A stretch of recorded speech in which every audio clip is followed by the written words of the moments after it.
Start करते हैं आज का सेशन, जिसमें हम डिस्कस करेंगे क्लास 8th हिस्ट्री का सेकेंड चैप्टर, जिसका नाम है फ्रॉम ट्रेड टू टेरिटरी।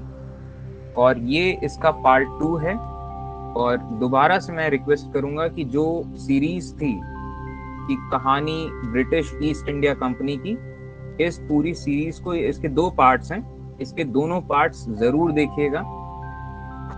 तो second chapter from trade to territory, यानी कि लंदन में शुरू हुई एक प्राइवेट कंपनी, लंदन के लीडन हॉल स्ट्रीट में शुरू हुई एक प्राइवेट कंपनी, जो जब शुरू हुई थी तो इसमें 35 एम्प्लॉइज थे करीब। यानी कि इतनी छोटी सी कंपनी, एक प्राइवेट कंपनी आती है हमारे इंडियन सिविलाइजेशन में ट्रेड करने के लिए, और आहिस्ते आहिस्ते यहाँ पे अपनी एक आर्मी बना लेती है।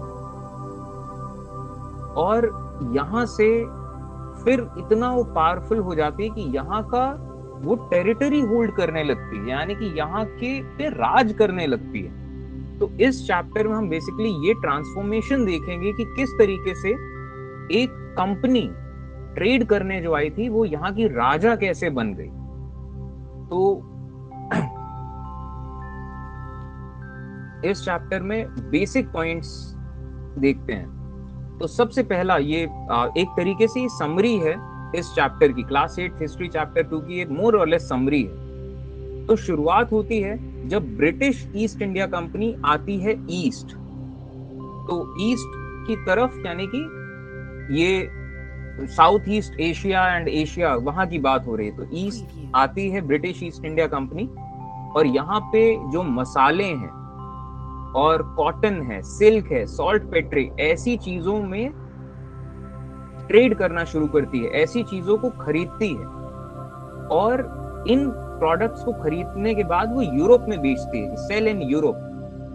तो इस तरीके से ब्रिटिश ईस्ट इंडिया कंपनी पैसे कमाती थी कि यहाँ से चीजें खरीदी एंड ब्रिटेन या यूरोप में जाके बेच दी यार ज्यादा कीमतों पर, तो बीच में आपको प्रॉफिट मिलेगा। तो इस तरीके से ब्रिटिश ईस्ट इंडिया कंपनी ने यहाँ शुरू किया हिंदुस्तान में भी काम। अब इसके बाद अगर उस जमाने की बात करी जाए तो ये हिंदुस्तान दिखाया जा रहा है 1700s के टाइम पे। और इस टाइम पे आप देख पा रहे होंगे कि इतने बड़े से इलाके में मुगल साम्राज्य है। और ये 1700s के टाइम पे राज था औरंगजेब का। तो औरंगजेब के राज में इतना बड़ा इलाका था जो मुगल साम्राज्य का हिस्सा था। और उस टाइम पे ऑब्वियसली कोई देश नहीं हुआ करते थे, 1700s की बात है, उस टाइम पे सिर्फ साम्राज्य थे। अब यहाँ पे आप कुछ चीजें देख पा रहे होंगे कि पोर्चुगीज ईस्ट इंडिया कंपनी भी हिंदुस्तान पहुंच चुकी थी, ब्रिटिशर्स भी हिंदुस्तान में थे, डच लोग भी हिंदुस्तान में थे, डैनिश लोग भी हिंदुस्तान में थे, और फ्रेंच लोग भी हिंदुस्तान में थे। यानी कि कितने अलग अलग यूरोपियन कंपनीज ने यहाँ अलग अलग पोर्ट बना रखे थे। सबसे ज्यादा पावरफुल उस टाइम पे यहाँ ब्रिटिशर्स थे 1700s के टाइम में। शुरुआत इन्होंने करी थी ब्रिटिशर्स ने मद्रास के साथ। मद्रास मतलब ये एक्चुअली मद्रास उस जमाने में कोई शहर नहीं हुआ करता था। मद्रास इन्होंने बसाना शुरू किया, एक इनको लैंड ग्रांट मिल गया था, तो वहां पे इन्होंने कुछ गांव बसाए और वो गांव बड़े होते चले गए और फिर आगे वो मद्रास बना। इसके बाद कैलकटा, हुगली नदी के किनारे इन्होंने कैलकटा भी बसाया, और कैलकटा फिर बढ़ता चला गया। एंड बॉम्बे ये इन्हें ब्रिटिशर्स को पोर्चुगीज से दहेज में मिला था एक तरीके से। तो पोर्चुगीज जो राजा थे, उनकी लड़की की शादी हुई किसी ब्रिटिश परिवार में, तो उनको बॉम्बे दहेज में मिला था। मतलब सोचिए, इतने बड़े बड़े इलाके दहेज में दिए जा रहे हैं। तो ये सिस्टम था ये कि पूरा मुगल साम्राज्य, और साइड साइड में इन सब अलग अलग ईस्ट इंडिया कंपनीज ने अपने अपने पोर्ट्स बना रखे थे, और यहाँ से वो सामान खरीदते थे और यूरोप में जाके बेचते थे। तो ये था 1700s। अब इसके बाद वक्त बढ़ता है आगे 1707। यहाँ पे औरंगजेब की डेथ होती है। एंड औरंगजेब की जब डेथ होती है तो यहाँ स्प्रिंग होते हैं नए नए रीजनल एम्पायर्स, क्योंकि बहुत बगावत हो चुकी थी औरंगजेब के टाइम पे। तो औरंगजेब के मरने के बाद एक सेंट्रल अथॉरिटी कोई ऐसी बची नहीं, तो रीजनल अथॉरिटीज ने अपनी ऑटोनॉमी डिक्लेयर करना शुरू किया। तो जैसे ये पूरा बंगाल का जो इलाका है, इन्होंने टाइम के साथ रेवेन्यू देना कम कर दिया भविष्य में। ये फिर आगे चल के यहाँ से ये अलग अलग, ये हैदराबाद अलग हो गया मुगल साम्राज्य से। फिर उसके बाद ये औरंगजेब के मरने के बाद यहाँ इस तरीके से रीजनल एम्पायर्स, अवध अलग होते रहा, आहिस्ते आहिस्ते ये टैक्स कम देते रहे। और इसके बाद ये मुगल साम्राज्य बहुत ज्यादा अमीर साम्राज्य था लेकिन कमजोर हो गया था। इसके बाद यहाँ पे इन्वेजन्स होने शुरू हुए। एक तरफ मराठा साम्राज्य यहाँ से मुगल साम्राज्य पे अटैक करता था और जितने इलाके हैं उनको लेना शुरू किया। जाटों का यहाँ पे अलग अलग इलाकों में जाट लोगों ने इलाके लेने शुरू किए। इसी बीच अहमद शाह अब्दाली के इन्वेजन्स हुए। तो अहमद शाह अब्दाली के इन्वेजन्स यहाँ से हो रहे हैं। तो इधर से मराठा मुगल साम्राज्य से टुकड़े अलग कर रहे हैं, इधर से अहमद शाह अब्दाली वो हर साल आ जा रहा है, अटैक कर रहा है। यूं चलता रहा और मुगल साम्राज्य छोटा होता चला गया। 1732 ये एक बड़ा इंपॉर्टेंट सा साल है। इस साल नादिर शाह का इन्वेजन हुआ। नादिर शाह आया हिंदुस्तान और इसने मुगल साम्राज्य से लड़ाई करी और इसने पूरा खजाना खाली कर दिया। तो नादिर शाह के इन्वेजन के बाद कह लीजिए मुगल साम्राज्य के पास ना पैसा बचा ना सेना बची। और जब मुगल साम्राज्य इतना कमजोर पड़ गया तो फिर ये जितने लोग थे जो टैक्स देते थे मुगल साम्राज्य को, ये सब धीमे धीमे अलग होते चले गए। तो यहां से ये 1700s में ये जो आपको हमारी सिविलाइजेशन में एक इतना बड़ा साम्राज्य दिख रहा है। और यहाँ पे अगर उसी टाइम की बात करें तो अहोम्स का राज था नॉर्थ ईस्ट में, मैसूर एक अलग था, ये मदुरई एक अलग था, लेकिन बेसिक यही है मुगल साम्राज्य। अब इसके बाद ये जब टूटा, डिसइंटीग्रेट हुआ, तो ये 1750 जस्ट 50 साल बाद के ये हाल थे कि मुगल साम्राज्य सिर्फ इतने से इलाके में, दिल्ली और दिल्ली के आसपास के इलाके में सिमट के रह गए। कुछ सक्सेसर स्टेट्स थे जैसे सर। हाँ पूछिए सर। मेरी बुक में लिखा है कि नादिर शाह का इन्वेजन 1739 में हुआ है। 1732 हाँ, वैसे आप चेक कर लीजिए, चेक करके बताइए। अब इसके बाद कुछ सक्सेसर स्टेट्स थे। यस सर, लिखा हुआ है 1739। ओके, तो 1739 होगा फिर नादिर शाह इन्वेजन।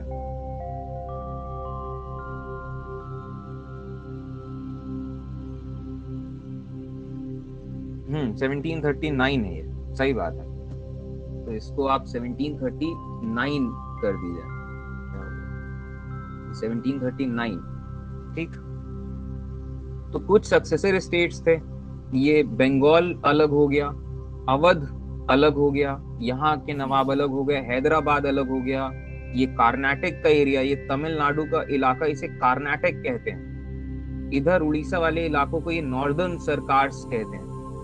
इसके बाद मैसूर और ये मराठा साम्राज्य, ये एक बड़ा साम्राज्य बन के उभरा, ये आप देख पा रहे होंगे। तो मराठा साम्राज्य, यहाँ राजपूत जितने थे, राजपूतों ने भी अपना अलग बना लिया, क्योंकि एक सेंट्रल अथॉरिटी नहीं थी, तो सब ने अपने अपने साम्राज्य बना लिए। और इधर नॉर्थ वेस्ट का जो पोर्शन है, नॉर्थ वेस्ट के पोर्शन में तो ये इतना अलग अलग, ये जो बड़े इलाके दिखाए जा रहे हैं, इससे भी छोटे छोटे इलाके बन गए थे। ये मकरान कोस्ट है ये, और ये खरान है, ये सिंध है, सब ने अपने अपने साम्राज्य अलग कर लिए और आजादी घोषित कर दी कि हम सब आजाद हैं, अब हम मुगल्स का हिस्सा नहीं है। और मुगल्स इतने ताकतवर नहीं बचे थे कि वो इतने बड़े इलाके पे राज कर पाए। और मुगल साम्राज्य के अंडर बहुत ये वक्त ऐसा था कि हिंदुस्तान में पैसा बहुत आ रहा था, ये चीज हम देख चुके हैं। तो जितने रीजनल राजा थे इन पे भी बहुत पैसा था, पावर इन्होंने बहुत एक्वायर कर ली थी, तो इन्होंने सबने आजाद कर लिए अपने अपने इलाके। तो यहाँ पे ये सब जब चीजें हुई कि एक तरफ मराठा लोग अपने साम्राज्य को बढ़ा रहे हैं, एक तरफ रीजनल एम्पायर्स कि बंगाल कह रहा है कि हम रेवेन्यू आपको नहीं देंगे, अवध कह रहा है कि नहीं अब रेवेन्यू नहीं देंगे, हैदराबाद और सब इधर राजपूत अलग हो गए, यहाँ पे नॉर्थ वेस्ट तो पूरा अब्दाली ने ले लिया और अपने अपने गवर्नर्स को बिठा दिया, तो सब अलग अलग सब चल दिया। तो इससे की वजह से क्रम्बल हो गया मुगल साम्राज्य। और मुगल साम्राज्य के क्रम्बल होने पे इफेक्ट्स क्या क्या पड़े, तो पहला इफेक्ट ये था कि पावर वैक्यूम शुरू हो गया, यानी कि एक सेंट्रल अथॉरिटी नहीं है जिस सेंट्रल अथॉरिटी में का पावर हो हर जगह। तो अब इस पावर वैक्यूम को फिल करने के लिए अब हर कोई बड़ा बनना चाह रहा है। तो इस प्रोसेस में होगा ये कि सबकी लड़ाइयां होंगी आपस में। तो जैसे कि इस टाइम पे बंगाल ने तो इंडिपेंडेंस घोषित किया, अवध ने इंडिपेंडेंस घोषित किया, ये बढ़ नहीं रहे थे कि ये हमारा इलाका है, हम इतने में रहेंगे, हम आजाद हैं। यहाँ मराठा साम्राज्य जो बढ़ रहा था, तो मराठा साम्राज्य अटैक कर रहा था, कभी बंगाल पे, कभी यहाँ कभी वहां, क्योंकि अटैक करने के बाद, उनसे लड़ने के बाद, उनको जीतने के बाद ही आपका साम्राज्य बढ़ेगा। तो मराठा साम्राज्य लड़ रहा था इन सब से, और ये सब साम्राज्य, हैदराबाद अपने आसपास लड़ रहा था, मैसूर अपने आसपास लड़ रहा था, तो सब के सब लड़ रहे थे एक दूसरे से, जितने भी लोग हैं सब एक दूसरे से लड़ रहे थे। ये एक इफेक्ट हुआ मुगल साम्राज्य के टूटने का, कि हर कोई उस सीढ़ी पे बैठना चाह रहा है जहां कभी मुगल थे, उस तख्ते पे।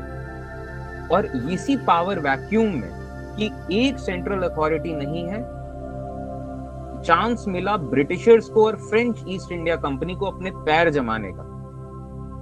और क्योंकि एक मजबूत राजा नहीं है, एक मजबूत साम्राज्य नहीं है, कई सारे छोटे छोटे हैं, तो फिर एक एक करके सबसे लड़ा जा सकता है।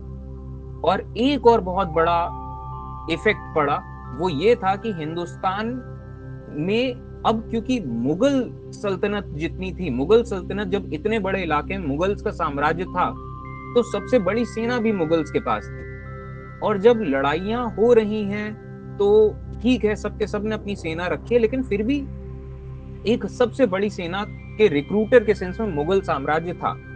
मुगल साम्राज्य जब टूट गया, जब इनके पास पैसा नहीं है अपने सैनिकों को देने के लिए, तो अब मुगल साम्राज्य तो एक इमेजिनरी सी चीज है, वो तो चलिए ठीक है, अब इतने से इलाके से टैक्स आ रहा है तो बस इतना सा साम्राज्य बचा है। तो अब हुआ क्या, हिंदुस्तान में मिलिट्री मार्केट हिंदुस्तान में फ्लरिश करने लगा, यानी कि इतने बहुत बड़ी जनसंख्या में ऐसे लोग जो आर्मी में जाना चाहते हैं, आर्मी में सर्व करना चाहते हैं, ये मतलब अब खाली हो गए कि अब मुगल सल्तनत नहीं है, कोई सेना नहीं है, तो फिर अब ये जा रहे हैं हाईएस्ट बिडर की तरफ, जो आदमी सबसे ज्यादा पैसा दे दे हम उसके लिए लड़ लेंगे। और एक और चीज, इंडियन सिविलाइजेशन में अगर आप कास्ट के लिहाज से सोसाइटी डिवाइडेड थी, तो सोचिए एक बहुत बड़ी कास्ट का प्रोफेशन है आर्मी में काम करना, उनका प्रोफेशन ही था आर्मी, कि आप आर्मी ज्वाइन करेंगे, आप लड़ाई करेंगे, लेकिन किसके लिए करेंगे ये नहीं पता, उनका प्रोफेशन, उनका पेशा है ये। तो हिंदुस्तान में मिलिट्री मार्केट बहुत ज्यादा हो गया कि ऐसे लोग बहुत ज्यादा थे जो सेना में काम करना चाह रहे हैं। तो इस सब चीजों का भी फायदा अंग्रेजों को मिला। तो ये था हिंदुस्तान 1700s के शुरुआत में, और ये था हमारा हिंदुस्तान 1750 के टाइम पे। अब 1750 का टाइम चल रहा है, यहाँ पे आप देख पा रहे हैं कि अब ब्रिटिश और फ्रेंच ये दो मेन पावर्स थी, ये दो बड़ी मेन पावर्स थी हिंदुस्तान में। जो डच लोग थे, ये इनका बहुत छोटा सा सिग्निफिकेंस था, ये बस ये आप देख पा रहे होंगे, कन्नौर, कोची, कैलिकट, ये बस छोटे छोटे ये इधर इन्होंने पोर्ट्स ले रखे थे, यहाँ से करते थे। डैनिश लोगों का भी बहुत छोटा सा रोल था, एंड पोर्चुगीज लोग ये बस गोवा, दमन, दीव यहीं तक सिमटे हुए थे। बड़े लेवल पे सिर्फ ब्रिटिशर्स थे एंड फ्रेंच लोग थे। और ब्रिटिश लोगों की बात करी जाए तो ये 3 पार्ट्स में इनका चलता था सिस्टम। पहला कलकत्ता से, दूसरा मद्रास से एंड तीसरा बॉम्बे से। तो Calcutta presidency, Madras presidency and Bombay presidency, तो 3 अलग अलग पार्ट से ये ब्रिटिशर्स, ये सब पूरा ब्रिटिश का ही हिस्सा था, लेकिन तीनों अलग अलग हिस्से अपने अपने सेंस में काम करते थे। अब इसके बाद इन्होंने, अंग्रेजों ने एक चीज करी 1750s के दौरान, यहाँ पे कार्नाटिक वॉर्स हुई। ये जो कार्नाटिक का जो इलाका है, इस कार्नाटिक के इलाके में अब यहाँ पे लड़ाई होना शुरू हुई कि यहाँ पे कौन कंट्रोल करेगा। तो यहाँ पे अंग्रेजों ने एक बहुत बड़ा फैसला लिया कि यहाँ उन्होंने अपनी आर्मी बनाई, अपनी ब्रिटिश आर्मी, और इस आर्मी को उन्होंने अब देना शुरू किया किराए पे। तो ब्रिटिश आर्मी के बारे में एक फैक्ट याद रखिए कि जो ब्रिटिश आर्मी थी वो हमारे हिंदुस्तान के जो साम्राज्य थे उनकी सेनाओं से ज्यादा बेहतर हथियार थे उनके पास, ज्यादा बेहतर बंदूकें थी, ज्यादा बेहतर तोप थी। तो इसकी वजह से होता ये था कि अगर हिंदुस्तान के किसी राजा के पास 1000 लोगों की सेना है, 1000 इंडियन ट्रूप्स हैं, और दूसरी तरफ ब्रिटिश सेना में अगर 100 ब्रिटिश ट्रूप्स हैं जिनके पास ब्रिटिश हथियार हैं, तो ये 100 लोग भारी पड़ जाएंगे। इन 1000 लोगों के सामने 100 लोग भारी पड़ जाएंगे, 100 ब्रिटिश ट्रूप्स। क्यों? क्योंकि कई सारे फैक्टर्स है। सबसे पहली बात तो इनके पास हथियारों की क्वालिटी बहुत बेहतरीन। जब तक में ये हिंदुस्तान के जो सैनिक अपनी एक गोली मारेंगे उतने में 10 गोलियां मार चुके होंगे। तो इनके हथियारों की क्वालिटी बेटर थी। जो ब्रिटिश आर्मी थी, जो ब्रिटिश लोग अपनी सेना को ट्रेन करते थे, ये भले ही हिंदुस्तान से ही रिक्रूटमेंट करते थे, लेकिन इनकी ट्रेनिंग बहुत अच्छी होती थी। एंड एक और बात, जो ब्रिटिश आर्मी थी, इनका आर्ट ऑफ वॉर बहुत अच्छा था, यानी कि युद्ध करने की जो कला होती है ये बहुत अच्छी थी। तो युद्ध के बारे में मैं आपको एक फैक्ट सा बात बताऊं, युद्ध सिर्फ आदमियों से नहीं होता है कि एक तरफ 1000 लोग हैं, दूसरी तरफ 2000 लोग हैं, तो जरूरी नहीं कि 2000 लोग जीत जाएगा। युद्ध करने की कला होती है कि किस जगह में युद्ध हो रहा है, उस जगह में कितनी टुकड़ी कहां से अटैक करेगी, हमें कहां पे डेरा डालना है, किस टाइम पे अटैक करना है। तो ये सब आर्ट ऑफ वॉर होता है। तो अंग्रेजों का आर्ट ऑफ वॉर जो था ये कहीं ज्यादा बेटर था। हिंदुस्तान के जो साम्राज्य थे ये ट्रेडिशनल वाली लड़ाई करते थे कि सारी सेना सामने रख दी, अब सीधा सीधा सामने सामने लड़ो, जैसा हमेशा से लड़ाइयां चलती है। तो ट्रेडिशनल लड़ाई से बेटर आर्ट ऑफ वॉर अंग्रेजों का था। तो यहाँ पे अंग्रेजों ने जो आर्मी बनाई, प्रॉपर वेल ट्रेन्ड आर्मी, इनकी प्रॉपर ट्रेनिंग के साथ अच्छे हथियार, तो इनकी आर्मी, छोटी सी आर्मी, यहाँ पे हिंदुस्तान के साम्राज्य जो थे इनसे तेज थी। तो अब जो राजाओं को अंग्रेजों ने राजाओं को आर्मी किराए पे देना शुरू किया और प्रोटेक्शन के लिए देना शुरू किया कि हिंदुस्तान के राजा, अगर किसी राजा को डर लग रहा है कि उसको कोई मार देगा या उस पे अटैक हो जाएगा, तो अंग्रेज लोग अपनी आर्मी भेज देते थे कि हमारी आर्मी आपका प्रोटेक्शन रखेगी, और इसके बदले में वो उस राजा से खूब भारी भरकम पैसा लेते थे। तो ये एक बहुत बड़ा स्टेप था अंग्रेजों के लिए कि उन्होंने यहाँ पे आर्मी बनाई, और इसी आर्मी के दम पे इन्होंने पूरे हिंदुस्तान पे राज किया। इसके बाद अंग्रेजों के टैक्टिक्स बड़े अच्छे यूज करते थे राज करने के लिए। उनका टैक्टिक्स डिवाइड एंड रूल होता था अंग्रेजों का। तो डिवाइड एंड रूल कई अलग अलग तरीकों से ये खेला करते थे। जैसे कि एग्जाम्पल आपको देता हूं, मान लीजिए ये कोई इलाका है, इस इलाके का ये रहा राजा। अब हमेशा से जिंदगी का एक शाश्वत सत्य ये है कि हर जगह पे, किसी भी जगह में आप चले जाएं, पूरी दुनिया में आप चले जाएं, राजा के सामने ऐसे लोग जरूर आपको मिलेंगे जो राजा बनना चाहते हैं, जो एस्पायरिंग किंग्स हैं, जिनको ये लगता है कि ये जो राजा है, इस राजा की जगह मैं राजा बन जाऊं, या मेरा हक था राजा बनने का। और अक्सर ये राजा के लोगों के भाई और परिवार वाले ही हुआ करते थे। ये तो पूरी दुनिया की कहानी है कि राजा है तो अगला राजा कौन बनेगा, राजा के परिवार से ही कोई बनेगा, लेकिन राजा तो एक बनेगा, तो एक बंदा राजा बनेगा और 10 लोग ऐसे होंगे जो चाहेंगे कि यार ये इसकी बजाय मैं राजा बनता या मैं अच्छा राजा साबित हो सकता हूं। तो ये क्या करते थे अंग्रेज लोग, ऐसे जो एस्पायरिंग किंग्स हैं इनको ही मदद किया करते थे कि जो लोग नया कोई बंदा राजा बनना चाह रहा है, तो अंग्रेज लोग पूरी पॉलिटिक्स की खोज खबर रखते थे, हर चीज की खबर जानकारी रखते थे। और जैसा कि मैं आपको बता चुका हूं पहले, नॉलेज इज पावर। तो अंग्रेज लोग ऐसे लोगों की हेल्प किया करते थे, ऐसे राजकुमारों की जो राजा बनना चाहते हैं, इनको अपनी आर्मी दे देते थे। और आर्मी दे देते थे तो अब इस राजा और इस राजा के बीच में लड़ाई होगी, पुराने राजा और नए राजा के बीच में लड़ाई होगी।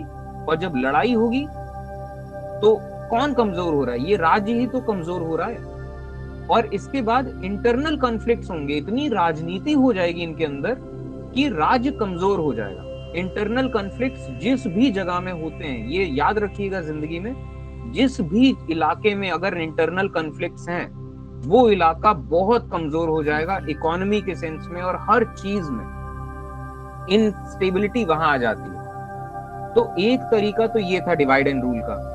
दूसरा तरीका क्या था डिवाइड एंड रूल का, जैसे मान लीजिए पहला इलाका है और ये आदमी इसका राजा है, ये दूसरा इलाका है, दूसरा राज्य है और ये इसका राजा है, और ये तीसरा इलाका और ये इसका राजा।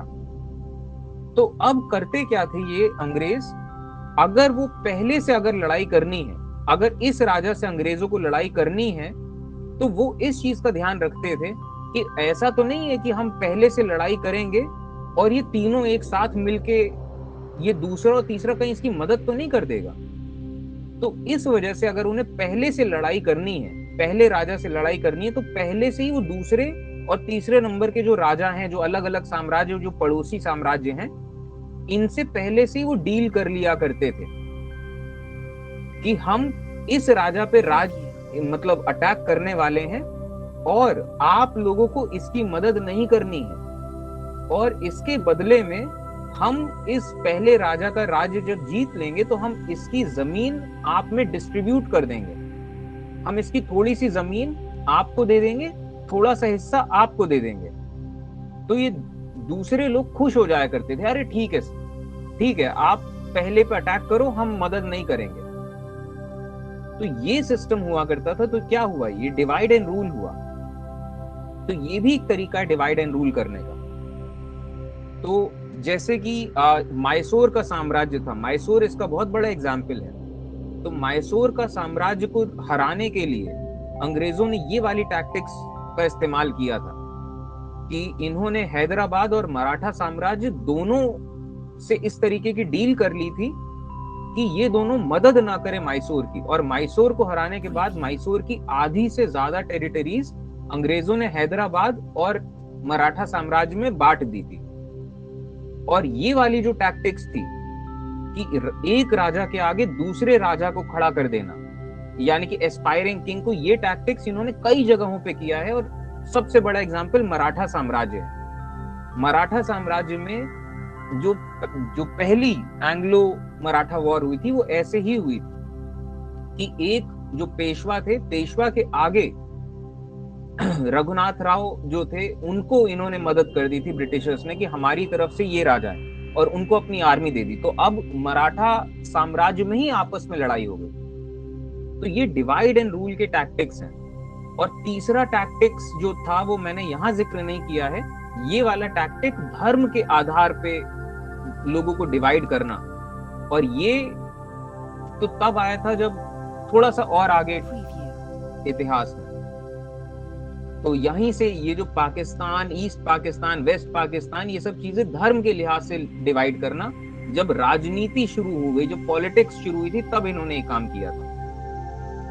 तो ये टैक्टिक्स अपनाते थे अंग्रेज लोग, और इस तरीके से उन्होंने एक एक करके पहले बंगाल को जीता, फिर बिहार, उड़ीसा, इन सब इलाकों को जीता, फिर मैसूर को जीता, हैदराबाद को जीता, और फिर मराठा साम्राज्य के बीच में आपस में लड़ाई चली है तो एक एक करके कुछ इलाके लिए, फिर कुछ इलाके लिए, फिर कुछ इलाके लिए, अवध को जीत लिया, करते कराते फिर मुगल्स को भी जीत लिया।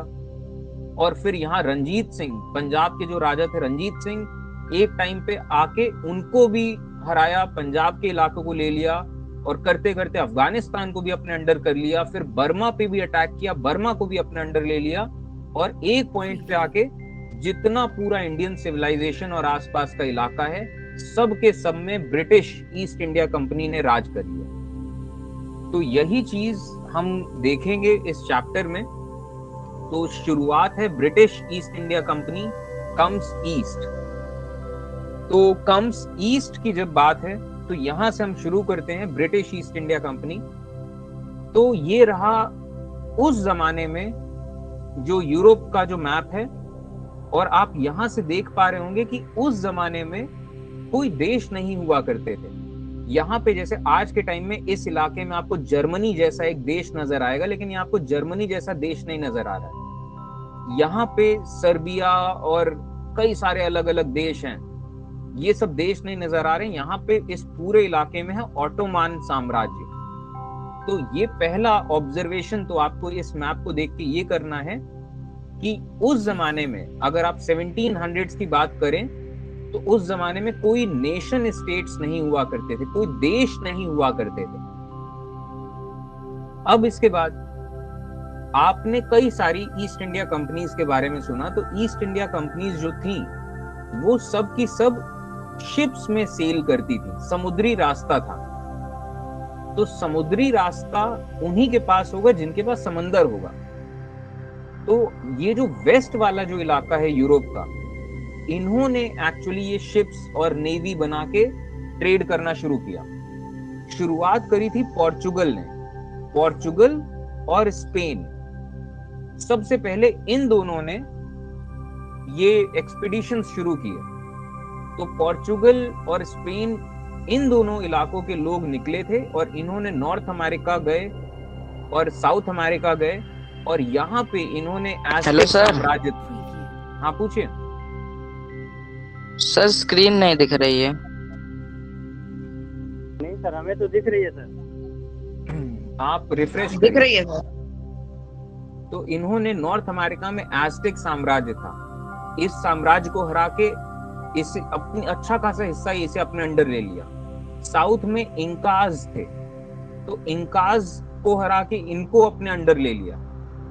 तो सबसे पहले जो, और जब ये अमेरिका में स्पेन और पोर्चुगल का राज हुआ तो यहाँ पे इनको सच में सोने की खदानें और चांदी की खदानें मिली हैं, और खूब सारा सोना, पूरी पूरी खदानों का सोना वापस गया है यूरोप में। सारा सोना चांदी यूरोप गया है।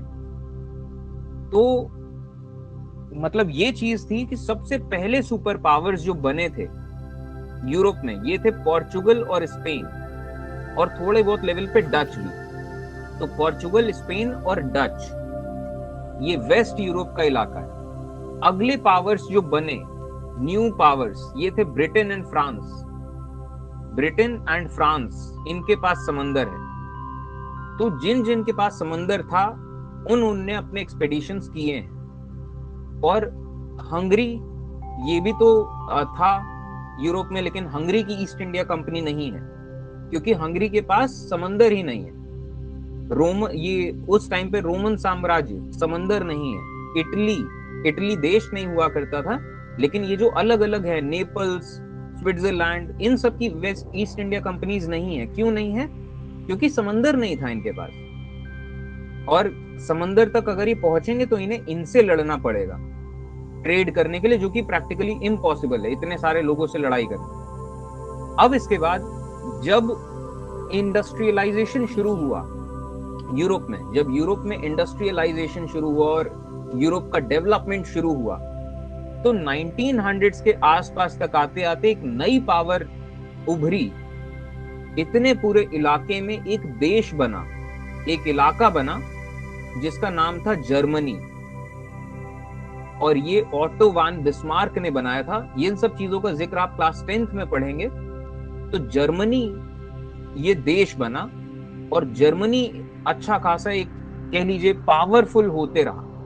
तो जब जर्मनी पावरफुल होते रहा तो अब जर्मनी ने अपना हिस्सा मांगना शुरू किया ब्रिटेन और फ्रांस से कि आपकी पूरे दुनिया में साम्राज्य है, हमें भी उस साम्राज्य में हिस्सा चाहिए।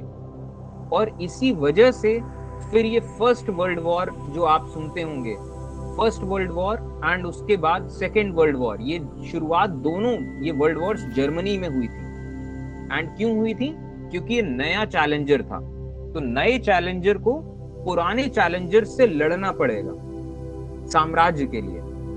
तो ये पूरा इतिहास का एक ये भी एंगल था, तो आपको थोड़ा सा और क्लियर होगा। और यहाँ पे जब हमने स्पेन और पोर्चुगल के बारे में आपको ये चीज बताई कि स्पेन और पोर्चुगल ये पहले इलाके थे जो दुनिया में बाहर, मतलब इन्होंने यूरोप से बाहर निकले थे ट्रेड करने के लिए, और इन्होंने ये जब अमेरिका में पहुंचे तो अमेरिका में इन्होंने देखा कि इन साम्राज्यों को वो हरा सकते हैं, तो लड़ाई करी, हराया, तो बहुत पावरफुल हो गए थे। तो एक ऐसा टाइम था, एक फन फैक्ट मैं आपको यहाँ बताता हूँ कि एक ऐसा टाइम था जब पोर्चुगल और स्पेन, इन दोनों को ये लग रहा था कि दुनिया तो बहुत बड़ी है, अभी तो हमें कितनी सारी नई जगहें ढूंढनी है, और इन्होंने ये अज्यूम किया था कि जहां पे भी जाएंगे वहां राज कर लेंगे।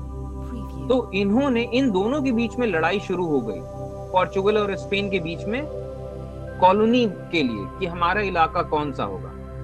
तो एक फन फैक्ट आपको बताता हूँ, इनके बीच में एक प्रॉपर ट्रीटी साइन हुई थी जिसका नाम है ट्रीटी ऑफ टॉर्डेसिलियास एंड सारगोसा, कि इन्होंने दुनिया को दो हिस्से में डिवाइड किया था, और दो हिस्से में मतलब डिवाइड कर लिया कि इतना, ये जितना रेड में दिख रहा है ये सब इतने इलाके में स्पेन का राज होगा, यानी कि इतने इलाके में स्पेन राज करने के लिए आजाद है, और ये जो नीला वाला इलाका है ये पूरा इलाके में पोर्चुगल राज करने के लिए आजाद है। ये आपस की ट्रीटी थी। इस ट्रीटी का ये मतलब नहीं इस पूरा इलाका इनका था, इसका ये मतलब कि नीले वाले इलाके में स्पेन नहीं घुसेगा और लाल वाले इलाके में स्पेन लड़ाइयां करेगा, राज करने की कोशिश करेगा, लेकिन पोर्चुगल इन लाल वाले इलाकों में नहीं घुसेगा।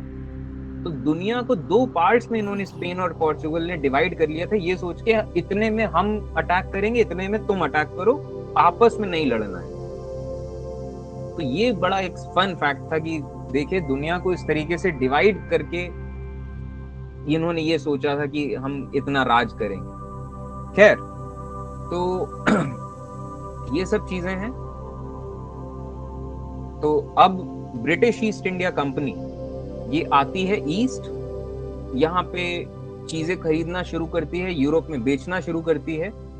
इसके बाद ये बंगाल में ट्रेड करना शुरू करती है एंड साउथ इंडिया में भी ट्रेड करना शुरू करती है। आपके एनसीईआरटी में साउथ इंडिया का जिक्र नहीं है। साउथ इंडिया का मतलब यही कर्नाटक वाला हिस्सा। ये जो कर्नाटक का हिस्सा है ये सबसे पहले एक थिएटर बना था, यहाँ पे अंग्रेजों ने अपना बेस बनाया था, मेन बेस इनका यहाँ था, और यहाँ पे ब्रिटिश और फ्रेंच इन दोनों ने बहुत लड़ाइयां करी हैं कर्नाटक के हिस्से में। और यही कर्नाटक के हिस्से में इस चीज का एक तरीके से इनकी आर्मी का डेमो हुआ था। आर्मी का डेमो यानी कि इनके अंदर एक कॉन्फिडेंस आया कि हमारी छोटी सी आर्मी इन हिंदुस्तानी साम्राज्यों की आर्मी से कहीं ज्यादा मजबूत है। तो ये चीज हुआ, तो इस वजह से मैंने ब्रैकेट में साउथ इंडिया भी लिख रखा है। तो बंगाल में और साउथ इंडिया में इन्होंने ट्रेड शुरू किया। अब जब ट्रेड शुरू किया तो आपस में इनको इस चीज की रक्षा करनी है, अपने फैक्ट्रीज की, और आपस में लड़ाइयों से भी बचाना है। तो इस वजह से इन्होंने सबसे पहले आर्मी रखी, कंपनी आर्मी। और कंपनी आर्मी जब इन्होंने आर्मी रिक्रूटमेंट किया तो अब ये इनकी आर्मी कहीं ज्यादा बेटर थी, हिंदुस्तानी साम्राज्यों की आर्मी के मुकाबले इनकी आर्मी बेटर थी। और इस आर्मी को इन्होंने किराए पे उठाया हिंदुस्तान के साम्राज्यों के लिए। तो बहुत बेशुमार पैसा, एक चीज इतिहास में बहुत कम बताया जाता है, इस चीज का जिक्र बहुत कम किया जाता है कि अंग्रेजों को जितना पैसा ट्रेड करके मिलता था उससे कहीं ज्यादा पैसा अंग्रेजों को अपनी आर्मी किराए पे देने के लिए मिलता था। और जिन राजाओं की प्रोटेक्शन करते थे ये अपने आर्मी से, उन राजाओं से इतना बेशुमार पैसा मिलता था जिसके आगे ट्रेड कमजोर पड़ जाए। तो अब जब कंपनी आर्मी रख रही है, अपना किला बंदी कर रही है, तो इसकी वजह से लड़ाइयां होंगी ही होंगी। और जब कंपनी पावरफुल होती चली गई तो इन्होंने लड़ाइयां भी करी। तो बैटल ऑफ प्लासी का हम जिक्र देखेंगे जो 1757 में हुई थी। इसके बाद बैटल ऑफ बक्सर हुआ 1764 में, और battle of Plassey and battle of Buxar के बाद पूरा बंगाल, बिहार, उड़ीसा ये मिल गया अंग्रेजों को। इसके बाद बैटल ऑफ मैसूर, 4 लड़ाइयां हुई हैं 1761 से लेके 1799, 4 लड़ाइयां हुई हैं जिसको एंग्लो मैसूर वॉर्स कहते हैं। इन 4 लड़ाइयों के बाद मैसूर इन्होंने जीत लिया था। चौथी लड़ाई में इन्होंने मैसूर को पूरी तरीके से जीत लिया। इसके बाद मराठा लोगों से इनकी लड़ाइयां इसी टाइम के आसपास शुरू हुई, 1780 में चालू हुई एंड 1819 तक में 3 लड़ाइयां इन्होंने मराठा साम्राज्य से लड़ी हैं, और 3 लड़ाइयों के बाद तक में पूरा मराठा साम्राज्य ऑलमोस्ट इन्होंने जीत लिया। इसके बाद कई सारे पॉलिसीज लाते थे, जैसे डॉक्ट्रिन ऑफ लैप्स, कि कोई राजा है अगर उसकी निजी संतान नहीं है तो उसका राज्य अंग्रेज लोग ले लेते थे। तो ये एक डॉक्ट्रिन ऑफ लैप्स एक कानून इन्होंने बनाया था। जिसके पास ताकत है वो जैसे भी कानून बना दे और मानना पड़ेगा आपको। इसके बाद सब्सिडियरी अलायंस, ये एक तरीका था।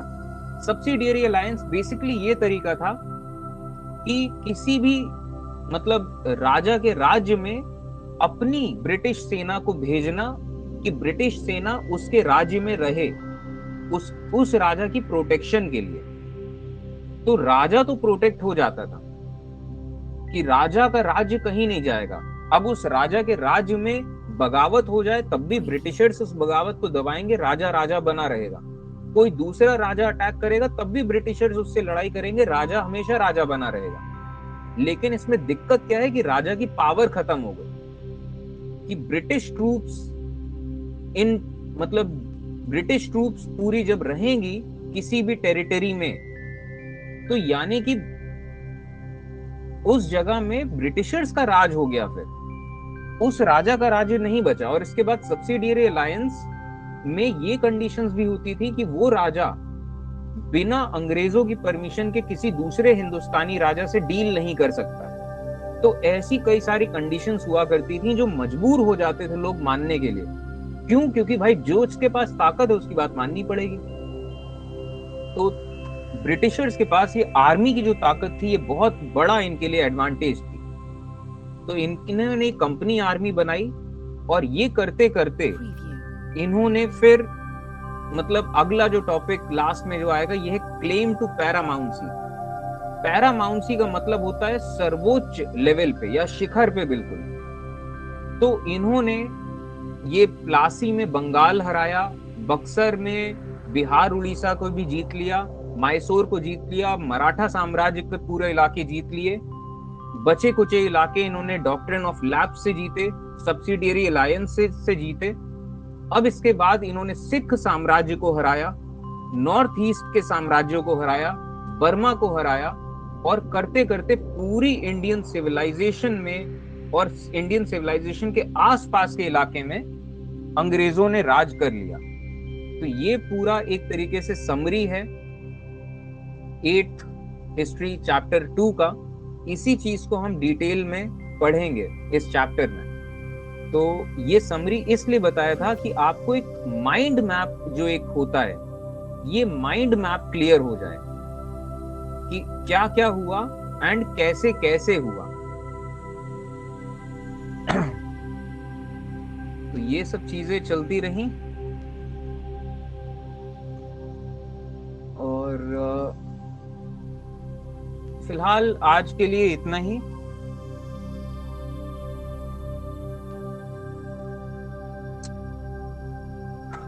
कैसा रहा आज का सेशन? कुछ मतलब सर बहुत अच्छा नई रहा। कुछ माइंडसेट के तौर पे कुछ समझ में आया या फिर याद रहे, ये अच्छी बात रहेगी। यस कोई सर। कोई कॉन्सेप्ट अगर नहीं समझ में आया तो मेरी कोशिश यही था कॉन्सेप्ट आपको क्लियर हो कि कैसे चीजें हो पाई या कैसे चीजें हुई। तो समझ में आया कॉन्सेप्ट। सर समझ ये वीडियो क्लिप जो आपने देखी ये हिस्सा था हमारे टीचमेंट कोर्सेज का, जहां पे हम क्लास 8th और 9th के लिए मैथ्स, साइंस और सोशल स्टडीज पढ़ा रहे हैं प्रॉपर ग्राफिक्स का यूज करके, कि और ज्यादा अच्छी अंडरस्टैंडिंग बन सके किसी भी टॉपिक से रिलेटेड। और हमारे टीचमेंट कोर्सेज के बारे में और जानने के लिए आप टीचमेंट ऐप डाउनलोड करके इस क्लासरूम आईडी को डालकर हमसे ज्वाइन हो सकते हैं, और इसके अलावा आप इस व्हाट्सएप नंबर पे भी कांटेक्ट करके बाकी डिटेल्स ले सकते हैं।